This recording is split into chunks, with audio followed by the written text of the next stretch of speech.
আদিকে খুঁজতে খুঁজতে বাদল বাড়ির ভেতরে যায়। সে লাইটগুলো অন করে দেয়। বাদল বলল, এই কি আদিব, তুমি এখানে কি করছো? আদি বলে, আমি তো দেখতে এসেছি। বাদল বলল, একা একা অন্ধকারে ভয় লাগে না? আদি বলে, না। বাদল বলল, আরে বাহ, তুমি তো বেশ সাহসী। আদি বলে, আচ্ছা বন্ধু। বাদল বলল, বলো। আদি বলে, তোমার বাড়িতে আর মানুষ কোথায়? আদির মুখে কথাটা শুনে বাদলের মুখটা মলিন হয়ে যায়। বাদল বলল, আমি এই বাড়িতে একাই থাকি। আদি বলল, কেন? বাদল বলল, কেউ নেই। আদি বলল, তোমার কেউ নেই? বাদল বলল, ছিল, তবে তারা সবাই আল্লাহর কাছে চলে গেছে। এখন রুমে চলো, ফ্রেশ হতে হবে তো। বাদল আদিকে নিয়ে চলে যায় রুমের ভেতরে। ফ্রেশ হয়ে নিচে এসে খাবার তৈরি করে নিজে খায় এবং আদিকে খাইয়ে দিয়ে রুমে এসে ঘুমিয়ে পড়ে দুজন। পরের দিন আদিকে একটা স্কুলে ভর্তি করে দেয়। বাবা মায়ের জায়গা খালি রেখে অভিভাবকের জায়গা পূরণ করে দেয়। বাদলকে এখানকার সবাই চিনে, তাই তেমন কোনো আপত্তি করেনি স্কুলের শিক্ষকরা। পরে অবশ্য বাবা মায়ের নামের প্রয়োজন হয়, কিন্তু ততদিনে বাদল আদির বাবা মায়ের পরিচয় নিয়ে আগ্রহ দেখায় না, কারণ সে বুঝে যায় আদিকে ছাড়া সে থাকতে পারবে না। আর আদিও বাদলকে বাবাই বলে ডাকে। এভাবেই চলতে থাকে ওদের দিন। দুজনে বেশ সুখেই কাটাতে থাকে। আদি এখন চট্টগ্রামে একটা ভার্সিটিতে পড়ে, আর বাদলও বেশ ভালোভাবে কাজ করে সুনাম আর প্রমোশন দুটোই অর্জন করে চলেছে। এর মধ্যে ঘটে যায় দুর্ঘটনা। সেদিন সকালে দুজনে ব্রেকফাস্ট করে বাদল একটা কেসের উদ্দেশ্যে বের হওয়ার জন্য তৈরি হয়, আর আদি ভার্সিটির উদ্দেশ্যে। আদি জানতো আজ তার বাবাই যে অপারেশনের উদ্দেশ্যে যাচ্ছে এটা অনেক ভয়ঙ্কর, তাই সে অনেকবার বাধা দিয়েছে না যাওয়ার জন্য। আদি বলল, আচ্ছা বাবাই, আজকে কি যেতেই হবে?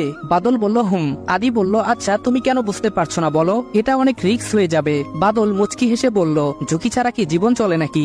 আদি বলল, কিন্তু জেনে শুনে এইরকম একটা মারাত্মক ঝুঁকি আমি তোমায় নিতে দিতে চাই না, প্লিজ বোঝার চেষ্টা করো। বাদল বলল, শুনো, মানুষের জীবনটাই এমন, ঝুঁকি নিতে যারা ভয় পায় তাদের কি বলে জানিস? কাপুরুষ। তুই কি চাস তোর বাবাই কাপুরুষ হোক? আদি বলে, কিন্তু। বাদল বলে, কোনো কিন্তু নয়, আর আমি তো এর আগে অনেক এমন ঝুঁকি নিয়েছি, আমার কিছু হবে না। আদি বলে, তুমি আমার কথা শোনো প্লিজ। বাদল বলল, এসে শুনবো, এখন আমাকে বের হতে হবে, তুই সাবধানে যাস কেমন? বলে বাদল বেরিয়ে যায়, আর আদি মাথায় হাত দিয়ে বসে পড়ে। তার অনেক টেনশন হচ্ছে, আর মনের মধ্যে একটা ভয় কাজ করছে, কিছুই ভালো লাগছে না। তাই সে আজ বাসায় রয়ে গেল। অনেক সময় পেরিয়ে গেল, আদি শুধু ছটফট করছে, কোথাও সে শান্তিতে বসতে পারছে না। দেখতে দেখতে দুপুর গড়িয়ে বিকেল হয়ে গেল। আদি বারবার ঘড়ি দেখছে। কিছুক্ষণ পর বাসার টেলিফোনটা বেজে ওঠে। অপর পাশের কথা শুনে আদি বলল, আমি আসছি, এক্ষুনি আসছি। ফোনটা ফেলে দিয়ে আদি বেরিয়ে পড়ে বাইক নিয়ে। হাসপাতালের সামনে এসে বাইকটা থামায় সে। এখানে বেশ ভিড় জমে আছে। সাধারণ জনগণের থেকে সাংবাদিকের সংখ্যা অনেক বেশি। সবার ভিড় ঠেলে আদি ঢুকে যায় ভেতরে। কেবিনের বাহিরে আরো অনেক সাংবাদিক আছে, সাথে আছে পুলিশ, আর্মি, প্রশাসনের অনেক লোক। আদিকে দেখে দুজন লোক ওর কাছে এসে জিজ্ঞেস করে, তুমি আদিব? আদি বলে, ওরা আদির সাথে টুকটাক কথা বলে। এর মধ্যে ভেতর থেকে ডাক্তার বের হয়। ডাক্তার বলে, আপনাদের মধ্যে আদিবকে? আদি বলে, আমি ডাক্তার।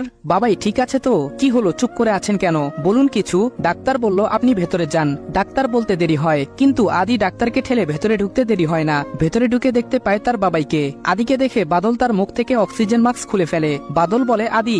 আদি বলে, খুব শান্তি লাগছে এখন, তাই না? বাদল বলল, রাগ করিস না বাবা। আদি বলল, আমার কোনো কথাই তো তুমি শোনো না। বাদল বলল, দেখ বাবা, আমি বলে বেরিয়েছিলাম এটাই আমার লাস্ট কেস, আর দেখ এটাই হলো। আদি বলল, বেশি বোঝো তুমি। বাদল বলল, আদি আর বাদল এভাবে অনেক কথা বলে। বাদল আদিকে অনেক কিছু বোঝায়, নিজের সবকিছু অনেক আগেই আদির নামে করে দিয়েছিল, তাই এখন আর নতুন করে দেওয়ার কিছু নেই। বাদল বলল, আদি, আমার একটা ইচ্ছে পূরণ করবি বাবা? আদি বলল, একটা ইচ্ছে? তুমি তো আমায় সেই ছোট্টবেলায় অনাথ করিয়ে এনেছিলে, তারপর থেকে তো আমার সব ইচ্ছে পূরণ করেছো বাবাই, তাহলে এমন ভাবে কি করে আবদার করতে পারো? বাদল বলল, আদি, আমার তো সময় শেষ। আদি বলল, একদম চুপ, কোনো কথা বলবে না, কিছু হবে না তোমার। বাদল বলল, আচ্ছা ঠিক আছে, তোর কথা মানলাম, কিন্তু যদি হয়ে যায় তাহলে আমার ইচ্ছেটা রাখবি। আদি বলল, আবার? বাদল বলল, বল না বাবা। আদি বলল, ঠিক আছে বলো। বাদল বলল, তুই জানিস আমি যে পদটায় আছি সেটা কার? আদি বলল, তোমার পদ তোমারই হবে। বাদল বলল, না। আদি বলল, না মানে? তাহলে কার? বাদল বলল, আমার বাবাইয়ের। আদি বলল, তাহলে তো হয়েই গেল। বাদল বলল, তবে একটা কথা আছে যেটা তোকে কোনোদিন বলিনি, জানিস? আদি বলল, কি কথা? বাদল বলল, বাবাইও না আমার নিজের বাবা ছিল না। আদি বলল, কি? বাদল বলল, উনিও আমাকে কুড়িয়ে পেয়েছিলেন, আমাকে এনে নিজের ছেলের মতো মানুষ করেছেন। বাদলের কথা শুনে আদি পুরো অবাক হয়ে আছে। সে আদির কোনো উত্তরের অপেক্ষা না করে আবার বলা শুরু করলো, তুই জানিস আমি কেন বিয়ে করিনি? আদি বলল, কেন? বাদল বলল, কারণ আমার বাবাই যখন আমাকে কুড়িয়ে পায় তখন তিনিও অবিবাহিত ছিলেন। আমাকে পাওয়ার পর উনি আমাকে নিজের ছেলে বলে পরিচয় দেন, আর কোনোদিন বিয়ের কথা চিন্তা করেননি। আদি বলল, কি বলছো এসব? বাদল বলল, সেদিন তোকে পাওয়ার পর আমার নিজের অতীত মনে পড়ে যায়, সেজন্যই তোকে আঁকড়ে ধরে বাঁচতে চেয়েছি, ঠিক আমার বাবা বাবাইয়ের মতো। আদি বলল, আমি তো তোমার কথার মাথামুন্ডু কিছুই বুঝতে পারছি না। বাদল বলল, বুঝতে হবে না, এখন তুই আমাকে কথা দে, আমি চলে যাওয়ার পর আমার দায়িত্বটা তুই নিবি। একজন সৎ ও সাহসী আর্মি অফিসার হয়ে দেশের সেবা করবি। কথাটা শুনে আদির মাথায় আকাশ ভেঙে পড়ে, কারণ ওর স্বপ্ন ছিল অন্য কিছু। সে চেয়েছিল পড়াশোনা শেষ করে বিজনেসে মন দেবে, একজন নামকরা বিজনেসম্যান হবে, তারপর বিজনেসের জগতে সে দেখা করবে তার বাবা আর ভাইয়ার সাথে। কিন্তু সে কোনোদিন তার এই ইচ্ছের কথাটা মুখ ফুটে বলেনি কারো কাছে। যদি বলতো তাহলে হয়তো বাদল তাকে এমন দায়িত্ব দিত না, বরং তার জন্য বিজনেসের ব্যবস্থা করে রেখে যেত। আদি নিজের ভাবনায় ডুবে গেছে, আর এতটা ডুবে গেছে যে বাদলের ডাক তার কান অব্দি পৌঁছায়নি। বেডের উপর থাকা আদির হাতের উপর কারো হাত পড়ায় তার ধ্যান ভঙ্গ হয়, আর সে চমকে ওঠে। আদি বাদলের দুই কাঁধে হাত দিয়ে ডাকতে থাকে, বাবাই, কিন্তু এতক্ষণে তার বাবাই তাকে ছেড়ে চলে গেছে। ঘটনা আদি বুঝতে পেরে জোরে চিৎকার করতে থাকে, বাবাই বাবাই বলে। আদির চিৎকার শুনে বাইরে থেকে ভেতরে ছুটে আসে ডাক্তার। ডাক্তার বলে, দেখি সবাই সরে দাঁড়ান। আদি বলল, ডাক্তার, বাবাইকে ডেকে দিন, উঠতে বলুন প্লিজ। ডক্টর হাতটা চেক করে বলে, শি ইজ নো মোর। আদি এবার পাথর হয়ে যায়। বাদলকে হাসপাতাল থেকে রিলিজ করানোর পর তার অন্তিম কাজ শেষ করে সবাই ফিরে যায় যার যার কাজে। দুজন অফিসার আসে আদির কাছে, তারা জানে আদিকে আর দুজনের কি সম্পর্ক। দুজনেই আদিকে সান্ত্বনা দেয়, কিন্তু আদি তাদের সান্ত্বনা উপেক্ষা করে বলে ওঠে, স্যার, আমি বাবাইয়ের জায়গাটা নিতে চাই। আদির কথা শুনে দুজনেই অবাক হয়ে যায়। তারা তাকে বলে, এখন তাড়াহুড়ো করার প্রয়োজন নেই, আগে শোকটা কাটুক কিছুটা, তারপর না হয় ভাবা যাবে। আদি বলল, আমি কিছু ভাবতে চাই না, আমি জয়েন হতে চাই। আমাকে কি কি করতে হবে, কি কি পরীক্ষা দিতে হবে, আপনি তা বলুন। অফিসার বলল, তোমাকে তেমন কিছু করতে হবে না, বাদল সাহেব সব ব্যবস্থা করে রেখে গেছেন। আদি বলল, কি? অফিসার বলল, তবে তোমাকে ট্রেনিং করতে হবেই, এটা সবাইকে মেনে চলতে হয়। আদি বলল, আমি রাজি। শুরু হয়ে যায় আদির নতুন পথ চলা। নিজের সুপ্ত স্বপ্ন নিজের ভেতরেই কবর দিয়ে দেয় সে। কেউ জানতে পারেনি ওর সেই স্বপ্নের কথা, আর ভবিষ্যতে জানার পথগুলো আজ সে বন্ধ করে দিল।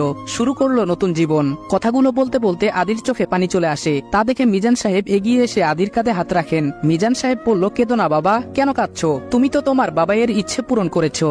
হয়তো সে তোমার মুখ থেকে জীবিত অবস্থায় শুনতে পায়নি তোমার কথা, কিন্তু তাতে কি হয়েছে, তুমি তো তার ইচ্ছে পূরণ করেছো। আদি একটা দীর্ঘশ্বাস ফেলে নিজের চোখের পানিটা গড়িয়ে পড়ার আগেই মুছে নেয়। মিজান সাহেব বলল, তার মানে তোমরা গত 3 পুরুষ ধরে রক্তের সম্পর্ক ছাড়াই একই প্রফেশনে আছো, আর একই ভাবে। আদি একটা দীর্ঘশ্বাস ফেলে বলে, মিজান সাহেব বলল, বেশ মজার কিন্তু ব্যাপারটা। আচ্ছা, তোমার কি আজও নিজের পরিবারের সাথে দেখা হয়নি? আদি বলল, না, গত হয়ে যাওয়া 14 বছরে আমি কখনো ঢাকা যাইনি। মিজান সাহেব বলল, ওহ আচ্ছা। আদি বলল, আঙ্কেল, আমাকে বের হতে হবে, পরে এক সময় আপনার সাথে আড্ডা দেবো, কেমন? মিজান সাহেব বলল, আচ্ছা ঠিক আছে। আদি বেরিয়ে যায় হোটেল থেকে, আর মিজান সাহেব বসে বসে ভাবতে থাকেন আদির বলা কথাগুলো। ওনার একবার ইচ্ছে হয় আফজাল সাহেবকে, মানে আদির বাবাকে, এই সুখবরটা দিতে। উনি আদির খোঁজ পেয়েছেন, কিন্তু পরক্ষণেই আদি বারণ করে গেছে ভেবে আর বলে না। কি অদ্ভুত ব্যাপার, গত 3 পুরুষ ধরে একই ঘটনা কাকতালীয় ভাবে ঘটে গেল। আচ্ছা, আদির জীবনটাও কি এভাবেই যাবে, নাকি কাকতালীয় ব্যাপার আর ঘটবে না? এগুলো ভাবতে ভাবতেই দরজায় কেউ নক করলে মিজান সাহেব ভাবনার জগৎ থেকে বেরিয়ে আসেন। মিজান সাহেবের সাথে আদির পরিচয় হয়েছে প্রায় 2 বছর হতে চলল। এর মধ্যে দুজন অনেকবার দেখা করেছে, কথা বলেছে। আজ 2 দিন হলো মিজান সাহেব চট্টগ্রাম থেকে ঢাকা ফিরেছেন। এতদিন সেখানেই ছিলেন। মিজান সাহেব নিজের কম্পিউটারে কিছু একটা করছিলেন, এমন সময় ওনার ফোনটা বেজে ওঠে। মিজান সাহেব বলল, হ্যালো। আদি বলল, হ্যালো আঙ্কেল। আঙ্কেল বলল, হ্যাঁ বলো আদি, কি খবর? আদি বলল, খবর ভালো, আপনি কেমন আছেন? আঙ্কেল বলল, আমিও মোটামুটি ভালো আছি। তা হঠাৎ কি মনে করে? তুমি তো কখনো নিজে থেকে কল দাও না। আদি বলল, আঙ্কেল, আপনার একটা সাহায্য আমার প্রয়োজন। আঙ্কেল বলল, কি? সত্যি? আমি ঠিক শুনছি তো? আদি বলল, আঙ্কেল। আঙ্কেল বলল, তা বলো, তোমার আঙ্কেল তোমাকে কিভাবে সাহায্য করতে পারে? আদি বলল, আঙ্কেল, আমায় একটা বিশেষ কাজে ঢাকা আসতে হবে। আঙ্কেল বলল, ওহ, সে তো ভালো কথা, কিন্তু তুমি না বললে তুমি জীবনে কোনোদিন ঢাকা আসতে চাও না? আদি বলল, বলেছিলাম, কিন্তু এখন যেতে হবে। আঙ্কেল বলল, আচ্ছা এসো। তা আমি কি সাহায্য করব? আদি বলল, আপনাকে করতে হবে, আমাকে একটা বাড়িতে ভাড়া থাকার ব্যবস্থা করতে হবে। আঙ্কেল বলল, কি বলছো তুমি? এটা কোনো সাহায্য হলো? তুমি আমার বাসায় থাকবে। মিজান সাহেব কথাটা বলে আদির উত্তরের আশা না করে বলতে থাকেন, আচ্ছা তুমি তো অফিসের কাজে আসছো। আদি বলল, আঙ্কেল বলল, তাহলে বাসা ভাড়া কেন খুঁজো? আদি বলল, আঙ্কেল, আগে আমার পুরো কথাটা শুনেন। আঙ্কেল বলল, বলো। আদি বলল, আঙ্কেল, আমি আমাদের বাড়িতে 2 মাসের জন্য ভাড়া নিতে চাই। আঙ্কেল বলল, তোমার বাড়িতে? আদি বলল, আঙ্কেল বলল, কেন বলো তো? আদি বলল, আঙ্কেল, প্রয়োজন আছে। আঙ্কেল বলল, ওহ, আমাকে বলা যাবে না তাই তো? আদি বলল, তেমন বিষয় না। আঙ্কেল বলল, তাহলে? আদি বলল, আসলে আঙ্কেল হয়েছে কি? তারপর আদি পুরো ঘটনা খুলে বলে।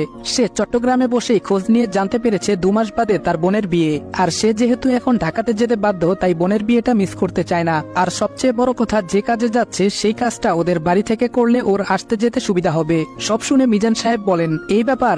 আদি বলল, আঙ্কেল। আঙ্কেল বলল, ডোন্ট ওয়ারি, আমি সব ব্যবস্থা করে দেব। আদি বলল thank you so much uncle, এখন রাখি, একটু কাজ আছে। আদি ফোনটা কেটে টেবিলে ফোন রেখে কিছু একটা কাজ করতে যাবে, অমনি ফোনটা আবার বেজে ওঠে। আদি বলল এখন আবার কে? কথাটা বলে ফোনটা হাতে নিয়ে দেখতে পায় তার সিনিয়র অফিসারের নাম্বার। আদি বলল হ্যালো স্যার। স্যার বলল হ্যালো, হাউ আর ইউ? আদি বলল I am fine sir. Sir বলল ওকে গুড, তুমি আসছো তো ঢাকা? আদি বলল ইয়েস স্যার। স্যার বলল গুড, এখানে তোমার থাকা খাওয়ার সব ব্যবস্থা করে রাখছি। আদি বলল স্যার। স্যার বলল বলো। আদি বলল আমার জন্য আপনাকে কিছু করতে হবে না। স্যার বলল মানে? আদি বলল আমি ব্যবস্থা করে রাখছি স্যার। তারপর আদি তার স্যারকে সবকিছু খুলে বলে। 3 দিন পর আদি চট্টগ্রাম থেকে ঢাকার পথে পাড়ি জমায়। তারপর কি হলো তা তো আমাদের সকলের জানা। মিজান সাহেব এতক্ষণে এক নাগারে কথাগুলো বলে গেছেন, আর উপস্থিত সবাই তা শুনছে। ভাইয়া বলল আচ্ছা আঙ্কেল, আপনি কেন এত বড় সত্যিটা আমাদের থেকে লুকিয়ে রাখলেন? মিজান সাহেব বলল আশরাফ, আমি বলতে চেয়েছিলাম কিন্তু আদি বারণ করে রেখেছে। ভাইয়া বলল আদি বারণ করলো আর আপনিও আমাদের থেকে লুকিয়ে রাখতে পারলেন? মা বলল যা হওয়ার তা হয়ে গেছে, এখন আর রাগ দেখিয়ে কি লাভ? বাবা বলল তোর মা ঠিকই বলেছে, এখন এসব বাদ দে। মিজান সাহেব বলল আর সবচেয়ে বড় কথা হলো আদি তো সিক্রেট মিশনে আছে, আমি কি করে বলি বলতো? নিশি বলল ওরে বাবা, এতদিন ধরে একই বাড়িতে থেকে আদি ভাইয়া সিক্রেট মিশন পরিচালনা করছে আর আমরা কিছুই বুঝলাম না। নিশির মুখে হঠাৎ এই কথা শুনে সবাই অবাক হয়ে ওর দিকে তাকায়। এর মধ্যে থাকা অনেকে আবার ওর কথাকে যুক্তিসঙ্গত মনে করে মাথা দোলায়। নিশি বলল অবশ্য আমি প্রথম থেকে এখানে ছিলাম না, যদি থাকতাম তাহলে আরো আগেই বুঝে যেতাম। সুজন বলল বুঝতেন তো, আপনি তো এখনই বুঝে গেছেন, ইয়া বড় বড় গুন্ডা আপনাদের বাড়িতে বসে আছে, কি সুন্দর বুঝলেন আপনি। নিশি কিছু বলতে যাবে তার আগেই ওর বাবা ওকে থামিয়ে দেয়। সুজন বলল আপনারা তো এটাও জানতেন না যে আরো আগে থেকেই আরেকজন আপনাদের বাড়িতে থেকেই এই কাজে জড়িত? ভাবি বলল মানে? সুজন বলল আমি আপনাদের বাড়ির পুলিশ অফিসারের কথা বলছি। ভাবি বলল ওহ। সুজন বলল আপনাদের মেয়ে একজন পুলিশ অফিসার, আপনারা সেটাই জানতেন না, খোঁজ রাখেননি, আপনারা খোঁজটা রাখেন কি বলবেন? সুজন একাই বকবক করে যাচ্ছে, ওর কথার উত্তর কেউ দিচ্ছে না, সবাই চুপচাপ দাঁড়িয়ে আছে। আসলে কারো বলার কিছুই নেই, ছেলেটা যা বলছে সব ঠিক বলছে। তাদের কথার মাঝখানেই ডক্টর আদির কেবিনে ঢুকে যায় এবং কিছুক্ষণ বাদে বেরিয়ে আসে। মা বলল ডক্টর কি অবস্থা আমার ছেলের?